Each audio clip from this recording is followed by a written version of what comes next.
बिस्मिल्लाह जी TikTok वाले संगियो भराओ बेलियो मित्रों सजनों मक्खन दिओ पेड़ियो मलाई दिओ ढूंढियो की हाल है तुहाडे सब दा अज फिर नवी वीडियो और नवा पिंड लैके साडी टीम सोहणे पिंड पंजाब दे तुहाडी खिदमत दे विच हाजिर है ते पिंड दा नाम है समण पिंडी तहसीलो जिला गुजरात।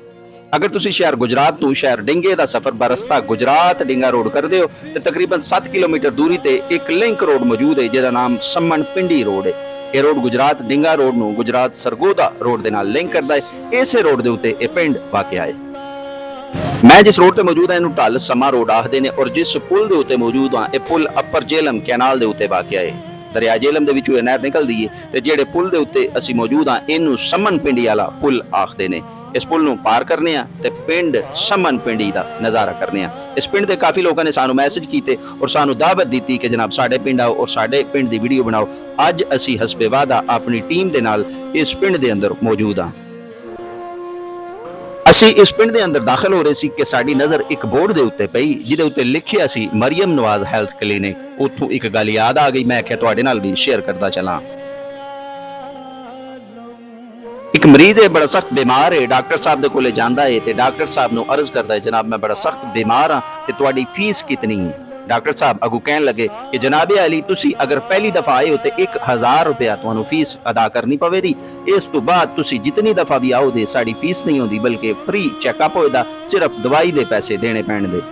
ते मरीज बीमार भी शदीद सी ते चलाक भी शदीद सी। मरीज अगू कहन लगा जनाबे अली तुसी इहो ही समझो कि मैं तुहाडे कोले पहली बारी नहीं बल्कि दूसरी बारी आया।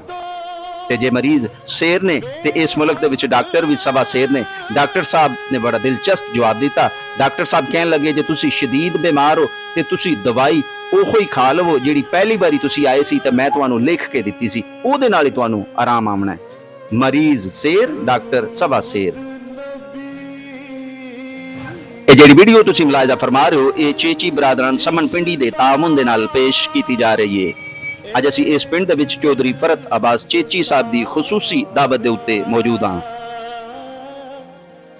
अगर तुसी भी अपने पिंड दी वीडियो बनवाना चाहते हो तो स्क्रीन दे उत्ते साडा नंबर मौजूद है, साडे नाल राबता करो। इंशाअल्लाह असी तुहाडे पिंड हाजिर होके ते तुहाडा पिंड पूरी दुनिया नूं विखावांगे।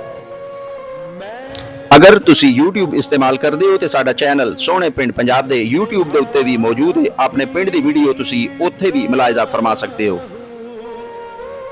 हुण तुहाडे नाल कुछ इस पिंड दी भी इंफॉर्मेशन शेयर करते चलिए। यह पिंड तकरीबन 600 650 घरां दे उत्ते आबाद है और इस दी आबादी तकरीबन 4 4.5 हज़ार नफूस दे उत्ते मुश्तमिल है। पिंड दे विच 2 सरकारी स्कूल ने। बच्चियां दे वास्ते सरकार ने 8 क्लासां और बच्चियां दे वास्ते 5 क्लासां दा स्कूल बनाया है।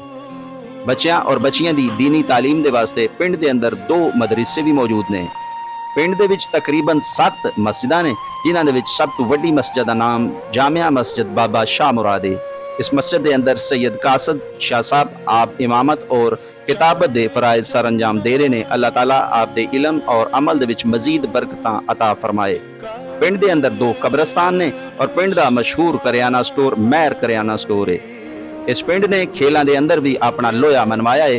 पिंड दे विच एक बेहतरीन कबड्डी टीम मौजूद है और इस कबड्डी क्लब का नाम सैयद आबिद शाह साहब कबड्डी क्लब है।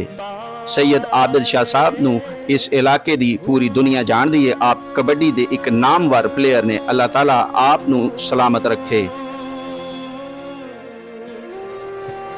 इस पिंड की फलाह बहबूद दे वास्ते एक वेलफेयर सोसाइटी भी काम कर रही है जिसका नाम समन पिंडी वेलफेयर सोसाइटी है। और इस दे इर्द गिर्द जेडे पिंड वाकिया ने उन्हां पिंडां दे नाम कुछ इस तरह ने मछियाणा, सादोकी, चक पिंडी, सारो चक और दाली बांट। पिंड दे अंदर 3 बुजुर्गाने दीन दे दरबार भी ने जिन्हां दे विच बाबा शाह मुराद, बाबा पिपला वाला, बाबा शाह नूर बादशाह सरकार शामिल ने। इस पिंड दे विच तकरीबन एक मेले का भी इनेकाद किया जाता है। बाबा शाह मुराद सरकार दे दरबार दे उत्ते सालाना उर्स का इनेकाद किया जाता है जिहदे विच मुल्क दे नामवर उलमा तशरीफ लियामदे ने। साडे बहुत ही प्यारे दोस्त जिन्हां दा नाम अलमास गुज्जर है, आप दा ताल्लुक भी इस पिंड दे नाल है। अल्लाह ताला आप नू सलामत रखे। इस पिंड दे लोग बहुत ज्यादा शरीफुन नफ्स, मिलन निसार और मेहमान नवाज ने और इन्हां दा जरिया मुआश ज्यादातर ज़राअत दे उत्ते मुश्तमिल है। इस तो अलावा इस पिंड दे लोग यूरोप, अमेरिका और अरब दे अंदर सैटल ने और अपना बेहतरीन कारोबार कर रहे हैं। अल्लाह ताला इन्हां दे रिज़्क माल दे अंदर मजीद बरकतां और तरक्कियां अता फरमाए। ਤੁਸੀਂ ਵੀ ਕੋਸ਼ਿਸ਼ ਕਰਿਆ ਕਰੋ ਔਰ ਦੁਆ ਮੰਗਿਆ ਕਰੋ ਕਿ ਅੱਲਾਹ ਤਾਲਾ ਤੁਹਾਡੇ ਰਿਜ਼ਕ ਦੇ ਵਿੱਚੋਂ ਆਪਣੀ ਮਖਲੂਕ ਨੂੰ ਰਿਜ਼ਕ ਮੁਹੱਈਆ ਕਰੇ ਔਰ ਤੁਹਾਡੇ ਦਸਤਰਖਾਨ ਨੂੰ ਕੁਸ਼ਾਦਾ ਫਰਮਾਏ। हजरत मूसा अलैहिस्सलातु वस्सलाम दा जमाना है। आप दा एक उम्मती अपनी बेगम दे नाल पहाड़ां दे अंदर रहिंदा है। फाका कशी है, दूसरे तीसरे दिन खाण नूं मिलदा है ते थोड़ा जिहा मायूस हो जांदा है ते अपनी बेगम नूं कहंदा है कि हजरत मूसा अलैहिस्सलातु वस्सलाम दे नाल मेरी मुलाकात हो जाए ते मैं बड़ा खुश होवांगा। वो दोवें मियाँ बीवी रोज़ाना आप अलैहिस्सलातु वस्सलाम दे रस्ते दे अंदर खड़े हो जांदे ने और रोज़ आप दा इंतज़ार करदे ने। एक दफ़ा हजरत मूसा अलैहिस्सलाम उस रस्ते तो गुजरदे ने ते उन्हां दी मुलाकात अपने उम्मतियां दे नाल हो जांदी है। वो उम्मती हजरत मूसा अलैहिस्सलाम दे अगे अर्ज करन लगदा है कि ए मूसा अलैहिस्सलाम तुसी अल्लाह दे नबी हो और अल्लाह ताला दे नाल हम कलाम होंदे हो, मेरी एक अर्ज अल्लाह ताला दे अगे पेश करनी है। मूसा अलैहिस्सलाम फरमान लगे जी तुसी अर्ज मनु दसो। वो बंदा अर्ज करन लगा कि मूसा अलैहिस्सलाम तुसी अल्लाह ताला नू अर्ज करनी है कि ये बंदा जिहड़ा है इस दी तकदीर दे अंदर जो कुछ लिखिया है, जितना रिज़्क लिखिया है, सारा इकट्ठा इनू मुहैया कर दियो। मूसा अलैहिस्सलाम कहन लगे कि इस तरह नहीं होंदा, कुदरत दे कवानीन इस तरह नहीं। वो बंदा अर्ज करदा है जनाबे अली तुसी अल्लाह ताला दे पैगंबर हो, अगर तुसी अल्लाह ताला दे अगे अर्ज करो दे ते जरूर अल्लाह ताला तुहाडी गल नू कबूल करेदा, तुहाडी गल नू अल्लाह वापस नहीं मोड़ेदा। मूसा अलैहिस्सलाम फरमान लगे मैं तेरी अर्जी अल्लाह दे अगे पेश कर देंदा, अगे ए खुदा दी मर्जी ओ कबूल करे या ना कबूल करे। अगले दिन मूसा अलैहिस्सलाम कोई तूर दे उत्ते जाके अल्लाह दी बारगाह दे विच हम कलाम होंदे ने और अल्लाह दी बारगाह दे विच ओ अर्जी पेश करदे ने। अल्लाह ताला आप दी अर्जी नू कबूल करदा है। सुबह की होंदा है, उस उम्मती दा दरवाजा खटखटाया जांदा है, उसदी बेगम बाहर आंदी है ते वेखदी की है एक बंदा बाहर खड़ा है, ओदे कोले बहुत ज्यादा अनाज है, बहुत ज्यादा फ्रूट है, बहुत ज्यादा जौन है, बहुत ज्यादा आटा है ते ओ हैरानो परेशान रह जांदी है। इसे परेशानी दे आलम दे विच ओ अपने शोर नू आवाज देंदी है कि आके दरवाजे दे उत्ते वेख के अल्लाह ताला ने साडी पूरी जिंदगी दा अनाज एक दिन सानू मुहैया कर दिता है ते मैं दस एदा की करा। ओ बीवी नू कहन लगा कि तू परेशान ना हो, तू इनू पकाना शुरू कर दे, इहदी फ्रूटां दी सेटिंग करके ते तू एक जगह ते रख ते सारा अनाज पकाना शुरू कर दे। ओ बेगम इसे तरह करन लगी है ते ओदा शोर शहर दी तरफ चला गया। शहर दे विच जाके ओ तमाम गरीब गुराबा मसाकीन और तमाम शहर नू दावत देन लग पिया और नाल ही मूसा अलैहिस्सलाम नू दावत देंदा है कि अज तुहाडा खाना साडे घर है। ते मूसा अलैहिस्सलाम परेशान होने लगे कि इस दे घर किस तरह खाना हो सकता है, ये ते खुद पाका कशी दा शिकार है, ये किस तरह सानू खाना खिलाएदा।